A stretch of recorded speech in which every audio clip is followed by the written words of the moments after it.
कि भारत शायद G7 को G8 बना दे, उसको किसी स्टेज पे ये कहा जाए कि आप भी इस ग्रुप के मेंबर बन जाएं, क्योंकि भारत अब दुनिया की 5वीं बड़ी इकॉनमी बन गया है। ऑलमोस्ट तीसरी से चौथी दफा इंडिया को as a guest country invite किया गया है। एनालिस्ट के मुताबिक अगर G7 G8 में कन्वर्ट होता है तो 8वां कंट्री इंडिया ही होगा, और जिसकी वजह definitely good governance, good economy और गुड पॉलिसीज हैं।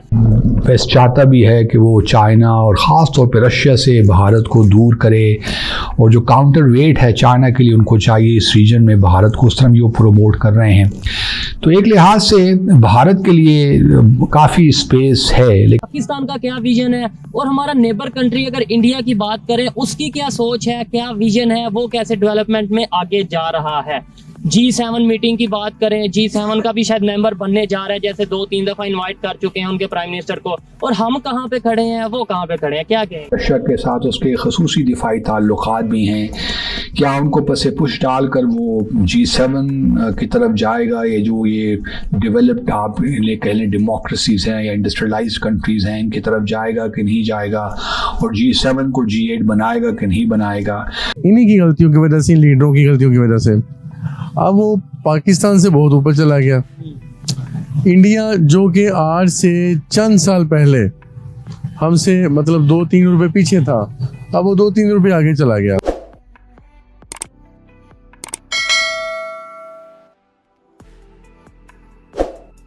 नमस्कार दोस्तों, स्वागत है आप सभी का टॉप न्यूज चैनल पर। G7 समिट में मोदी जी का धमाकेदार स्वागत देखकर पाकिस्तान में बातें की जा रही है कि भारत को G7 में मिलाकर G8 बनाया जा सकता है। G7 समिट पहले से G8 समिट ही हुआ करता था। 2014 में रूस ने क्रीमिया पर अटैक किया तो रूस को G8 से बाहर कर दिया था। G7 समिट एक बहुत ही ताकतवर देशों का समूह है। G7 समिट 2023 में जापान के हिरोशिमा में अभी समाप्त हुआ है। दुनिया का सबसे सुपर पावर देश अमेरिका के राष्ट्रपति जो बाइडेन G7 समिट में अपनी कुर्सी से उठकर मोदी जी को इतनी खुशी से गले लगाया कि देखने वाले सभी हैरान रह गए। पाकिस्तान की तो सांसें अटक गई थी जो बाइडेन को और मोदी जी के लिए इतना सम्मान देकर। मोदी जी आज भी दुनिया के लोकप्रिय नेताओं में एक नंबर पर बने हुए हैं। बाइडेन और मोदी जी की ऐसी बॉन्डिंग देखकर दुनिया के कई देश हैरान थे। ऐसे ही फ्रांस के राष्ट्रपति ने भी मोदी जी के लिए इतना ही सम्मान दिखाया। भारत की विदेश नीति देखकर पाकिस्तान के पैरों तले जमीन खिसक गई। पाकिस्तान को डर सता रहा है कि भारत अगर G7 में मिल गया तो फिर यूनाइटेड नेशन की स्थायी सीट से भारत को कोई नहीं रोक सका। टॉप न्यूज पर आने के लिए धन्यवाद दोस्तों। वीडियो को पूरा देखें, लाइक शेयर और सब्सक्राइब जरूर करिए। जय हिंद। और साथ में ये भी कमिटमेंट G7 ने दी कि वो they will go to the hill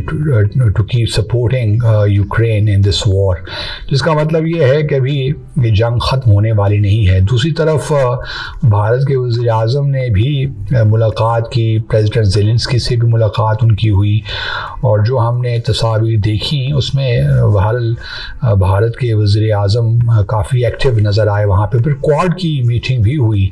quad जिस तरह आप जानते हैं ऑस्ट्रेलिया, जापान, US और भारत पे मुश्तमिल है, और फिर अगली सरबराही जो होगी, इसकी समिट जो होगी क्वाड की, वो अब भारत में होगी 2024 में।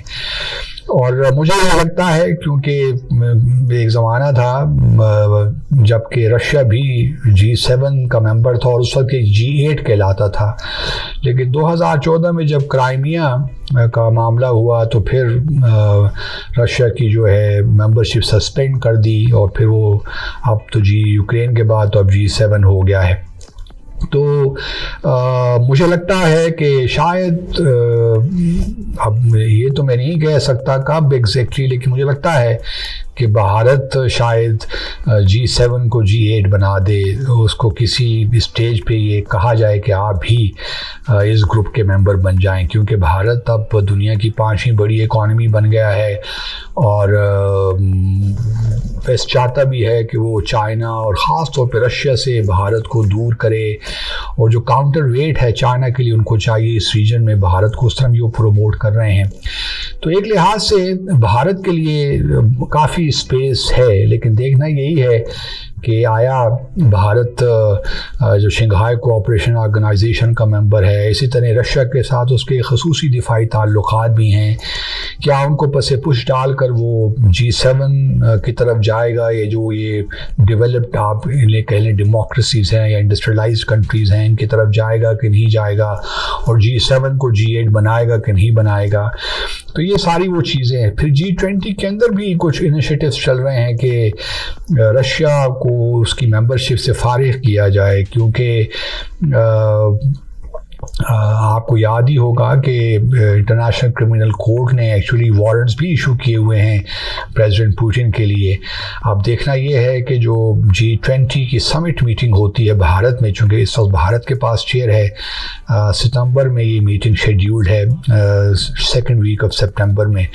तो आया प्रेसिडेंट पुतिन उस मीटिंग में आते हैं कि नहीं आते। गो कि उनको वहाँ पे कोई अरेस्ट का ख़तरा नहीं है, लेकिन फिर भी वो शायद अवॉइड करना चाहेंगे प्रेसिडेंट बाइडन को और दूसरे जो लीडर्स हैं वेस्ट के। तो और ये जो सारी सूरत हाल है, एक लिहाज से चीन को मैं समझता हूँ कि उसके नुक्ता नज़र से ठीक ही हो रहा है, क्योंकि इसका सारा फोकस रशिया पे है, रशिया की डिपेंडेंस चीन पे बढ़ रही है, और चीन को भी एक लिहाज से सस्ता तेल भी मिल रहा है, और चीन इस मौके से फ़ायदा उठाकर अपनी स्पेस भी बढ़ा रहा है। पाकिस्तान की पब्लिक की इस टाइम क्या सोच है? पाकिस्तान अगर ओवरऑल बात करें, पाकिस्तान का क्या विजन है, और हमारा नेबर कंट्री अगर इंडिया की बात करें उसकी क्या सोच है, क्या विजन है, वो कैसे डेवलपमेंट में आगे जा रहा है? G7 मीटिंग की बात करें, G7 का भी शायद मेंबर बनने जा रहा है, जैसे 2-3 दफ़ा इनवाइट कर चुके हैं उनके प्राइम मिनिस्टर को, और हम कहाँ पे खड़े हैं, वो कहाँ पे खड़े हैं, क्या कहेंगे? आप बखूबी जानते हैं कि हमारे मुल्क की हालात बहुत बुरी तरह मुतासर हो चुके हैं। वो इनकी हुरा कुश्ती में ये एक दूसरे के साथ लड़ाइयाँ कर रहे हैं, अवाम की तरफ को देख नहीं रहा, अवाम का जीना मुहाल हो गया। ठीक है। आपको पता है पाकिस्तान की मईशी हालत जो है वो बहुत बुरी तरह मुतासर हो चुकी है। ठीक है। आपके सामने ही, हालांकि बांग्लादेश इन्हीं की गलतियों की वजह से ना वो अलहदा हो गया, इन्हीं की गलतियों की वजह से, इन लीडरों की गलतियों की वजह से अब वो पाकिस्तान से बहुत ऊपर चला गया। इंडिया जो कि आज से चंद साल पहले हमसे मतलब 2-3 रुपए पीछे था, अब वो 2-3 रुपए आगे चला गया। 2-3 रुपए किस चीज में पीछे था? करेंसी उनकी, करेंसी में वो हमारी करेंसी भारी थी, उनकी जो है ना वो उसमें नहीं थी। ठीक है, भारी नहीं, इक्वल कह सकते हैं, इक्वल थी। या बहुत साल पहले की बात है, अगर कुछ टाइम, आप कब की बात कर रहे हैं? 2010 की, 2000 की, 1990? मैं 2012 की बात कर रहा हूँ। अच्छा। तब भी पाकिस्तान की करेंसी इंडिया से ज्यादा थी।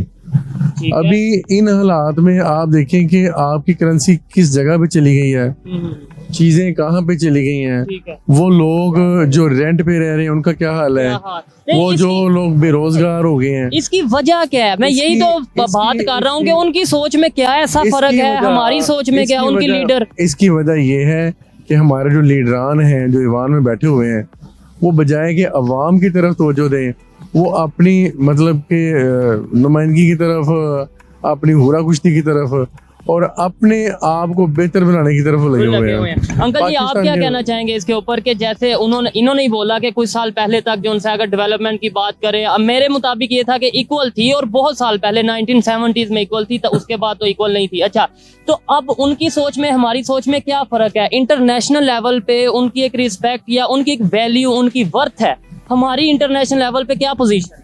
हमारी ये पोजीशन है, हम बड़े पीछे चले गए हैं।